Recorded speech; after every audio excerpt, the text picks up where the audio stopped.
Hey, my name is Ben. Thanks for stopping by. So I want to show you how to find a stud, and I'm going to show you 3 different methods for how you can generally locate a stud for a number of reasons. There's a lot of reasons why you sometimes need to find a stud. What we are actually going to be doing is anchoring that IKEA shelf over there to the wall. But for demonstration purposes, I'm going to use this wall right here. So the first method requires no tools, and sometimes you're stuck with no tools or not the right tools, I should say. Rarely are you stuck with no tools. But if you don't have any tools at all, you can use the old-fashioned knock method. So that's basically knocking on the wall, and this works with a traditionally framed 2x4 wall, 16 inches on center, kind of gives you a good idea. And if it's just drywall, half-inch drywall, it generally has a pretty nice gradient of sound. So we'll go across here and we'll mark a couple spots where I think that there might be a stud. So we'll start probably right here. All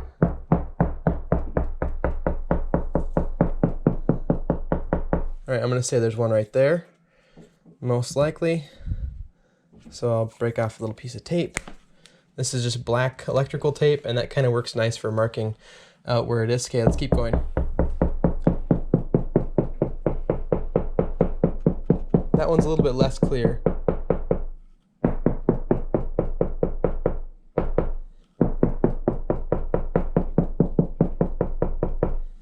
Right here, I would say.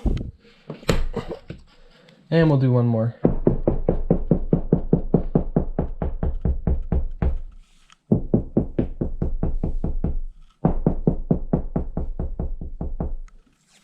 And right there. Okay. So that's my best guess for where those 3 studs are. Let's measure and see how far apart they are. Okay, so 16 on center is what they should be. They could be different, but so you can see it's not quite lining up there with 16 on center. So probably not perfect on those, but let's move on to the second method. And I'll show you this method first because this is personally my favorite method. This is just a magnet tool that you can use for picking stuff up off the floor. It doesn't really matter as long as you have a semi-powerful magnet. You can use that to find the fasteners. Thankfully, all fasteners, whether they're nails or screws, are still made of steel, and they haven't came out with a synthetic fastener yet, which is great because then we can use a magnet to find those screws or anchors, drywall screws that are holding the drywall onto the wall. So let's see what we can find here. Oh, I should also mention I have wrapped black tape around the end of this magnet. If you use a straight magnet on the wall, it's guaranteed to leave marks or scuffs on the wall. So you need something like this, or even like a piece of cardboard in between, a thin piece of cardboard like a cereal box, to see. All right, so we're just gonna work our way back and forth here until we find a magnet or spot where it catches. Oh, right there. Wow, it's stuck really firmly. Okay. All right, let's I'm gonna move one of my far piece of tape here over. All right, so this is the spot where there's for sure a fastener right there, so we are confident that there's for sure a stud right there. Okay, I'm guessing we'll find another one right. Oh, wow, right there. Okay. So right there's a screw. So I was right on the money with my knocking method for that one. So this one and this one are for sure where those anchors are. Okay, finally let's move on to the worst method, which is an electronic stud finder. Which actually I shouldn't say it's the worst. I think it's worth having one of these and buy a decent one if you're going to buy one, because I think that using this combination of methods for finding a stud is probably the best way to do it, because any one method can have issues. So well, let's go ahead and locate it with this. So you start with this on the wall and then press the button, and then we're going to move steadily in one direction. We already know where the stud is, so we'll expect to see, oh, it's saying that we're on the edge and center right there. Move past it. Okay, fantastic. So we are on the money right there. We know there's a stud there. Okay, let's go the other direction. The other nice thing about this particular tester is that it shows you if there's power behind the wall, behind the drywall.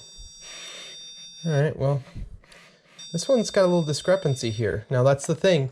When those drywall guys put the drywall on, it's possible for them to get it slightly off center, which could be the case. So now you can see there it's kind of being weird. Let's go back this way again. It's claiming there's just something there, which there could be. Let's go down, let's go up a little bit. Let's see.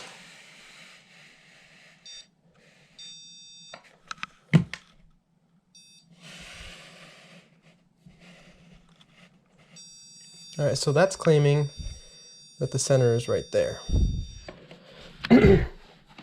Okay, let's measure between these and see. Wow, okay, well, 16 inches is kind of right between those two pieces of tape. Either way, we probably would have hit the stud. So you can see using a combination of methods really helps a lot, and we have a really good idea where this stud is, where this stud is, and we can proceed. Now, if you're hanging something bigger and it doesn't really matter, what you can do then is just take a really thin screw, the smaller the screw the better, and just run a screw in and kind of work your way across the stud back and forth until you find the outer edges, and then you'll know for sure where the dead center is if you want to get a really substantial lag or something like that in there. But for purposes of most things, as long as you get it on the stud, you're going to be okay.